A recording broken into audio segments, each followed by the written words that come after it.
This step is called ankle attitude or heel attitude.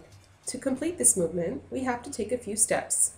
Beginning with the outside leg. Since it is the outside leg that will grip onto the pole, we're going to take 4 steps with this same outside leg. 1, 2, 3, 4. Now we find ourselves facing the pole. We take our second hand and place it at the level of our stomach. In time, we will eventually take this second hand off of the pole, as this step is done with only one hand.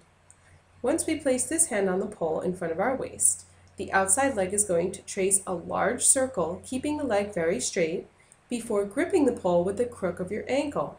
This crook does not form unless you point your foot. If the foot is flexed, we lose the crook. This is a fundamental principle of pole dancing. We point the foot while keeping the knee turned out.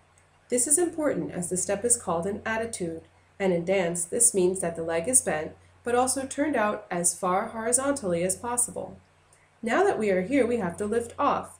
As we are about to take off, we push our standing leg into the ground before picking it up and bending it behind us.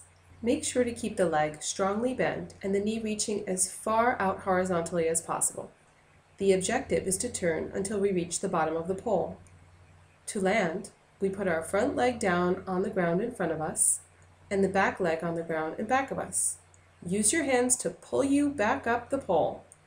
Take your inside hand and use it to push the pole in back of you. Please note that in this step, so that we can turn around the pole, the body must be facing the pole yet leaning away from it so that the centrifugal force is optimized, making the spin appear lighter. Let's redo the movement. We take 4 steps with the outside leg.